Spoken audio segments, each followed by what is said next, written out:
चढत असशील तरी आज त्याचा उपयोग तुझं आरोग्य ठीक राहण्यासाठी आहे, देशाच्या आरोग्यासाठी. सराव आत्ता किती आहे हे फार महत्वाचं. तुमच्या आमच्या घरावरती हल्ला झाला तर आमची कार्टी सलग तासभर पळू शकत नाहीत, इतकी दुबळी आहेत. काय सांगू तुम्हाला. तुम्ही डाटा गोळा करा. माझी इच्छा आहे ती की जे हिंदू उद्याच्या हिंदू राष्ट्राबद्दल एवढी आशा बाळगून स्वतःच्या मुठी वळतात, यांच्या घरामध्ये सलग 1 तास पळू शकणारी माणसं किती. काढावं शोधून. ओएसी ज्या क्षणाला म्हणाला त्या क्षणी आम्हाला फक्त राग आला. ओएसीनं उघड आव्हान दिलं होतं, फक्त पोलीस दल 15 मिनिटं बाजूला काढा, आम्ही 25 कोटी दाखवून देऊ, तुम्ही 100 कोटींची लायकी काय ती नाही. तुमचं स्मशान करून दाखवलं तर आपलं नाव वेगळं. रागावून काय उपयोग आहे साहेब. तो काय खोटं बोलला, तो खरं बोलला होता की खरंच 15 मिनिटासाठी लष्कर निमलष्कर आणि पोलीस बाजूला केले तर हिंदू कुत्र्याच्या मोतीनं मरतील, याच योग्यतेची आत्ता आहेत. तुम्ही सांगा तुमच्याकडे काय नियोजन तयार आहे आत्ता दंगल झाली तर. जेव्हा एकाच वेळेला चायना अंगावरती आक्रमण करेल, त्याच वेळेला पाकिस्तान अंगावरती आक्रमण करेल, तीच संधी साधून दुसऱ्या बाजूला आणखीन 4 राष्ट्रांनी आक्रमण केली तर सगळ्या सेना सीमेवरती काम करायला द्यायला लागणार आहेत. ते कमी पडले तर ते निमलष्करी दल पोचवावं लागणार आहे.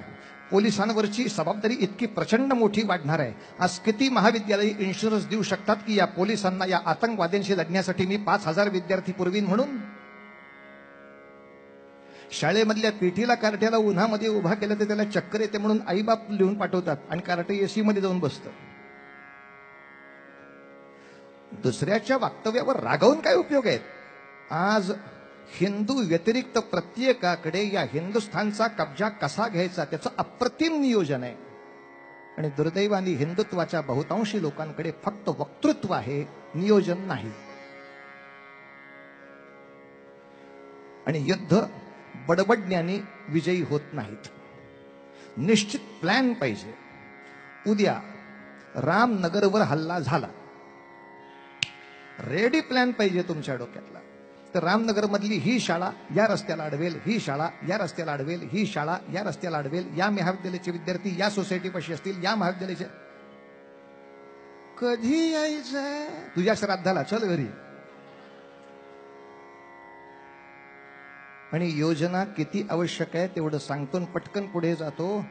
कारण 1-2 वर्षामध्ये 3रं जागतिक महायुद्ध होणार हे सांगायला ज्योतिषाची गरजच नाहीये.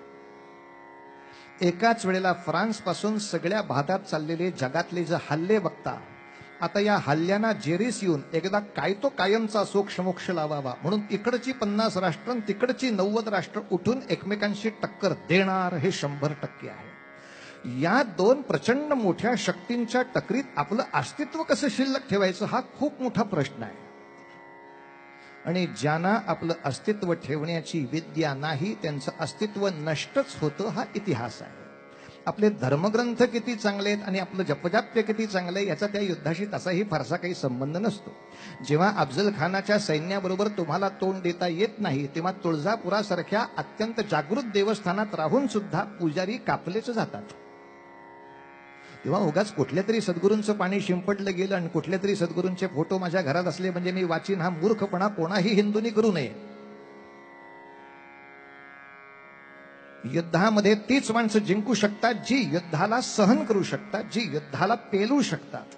आणि अशी समजा भारतभरामध्ये प्रचंड मोठी युद्धाची ज्वाला फडकली तर तुमची आमची हिंदू जमाती, तुम्ही नागपूरच्या काही प्रभागांपुरता विचार नका करू. एकदा कधीतरी भारत फिरायला जा. अन्नासाठी स्वतःला विकणारी हिंदूंमध्ये किती प्रचंड मोठी जमात उभी आहे ती एकदा बघा. अज्ञानापोटी, दारिद्र्यापोटी सांस्कृतिक जीवनच नाही अशा अवस्थेमध्ये कित्येक कोटी माणसं कशी रस्तोरस्ती विचित्र आहेत ती एकदा पहा. आणि या सगळ्यांना आम्ही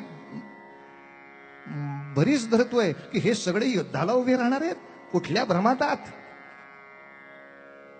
ज्यांच्या आज रोजीरोटीचा सुद्धा प्रश्न सुटला नाही अशी 50 कोटीची संख्या तुमच्या देशामध्ये आहे.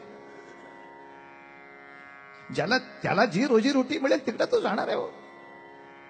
फार गंभीरपणे सगळ्याचा विचार करावा लागतो. ह्या सगळ्यांच्या मनामध्ये राष्ट्र नावाची भावना आणावी कुठून? त्यातल्या त्यात एक समाधानाची गोष्ट अशी आहे की 20-25 वर्षापूर्वी जे राष्ट्र आणि सामाजिक कार्य याच्याबद्दल अजिबातच इच्छा नाही अशी एक तरुण पिढी होती, ती आता महाविद्यालयाच्या दृष्टीने, शाळांच्या दृष्टीने जाण असलेली पिढी खूप वाढते आहे. आनंदाची गोष्ट आहे. फक्त खेद इतकाच आहे, ती संख्या अजून पुरेशी नाहीये, याचा अंदाज यायला पाहिजे.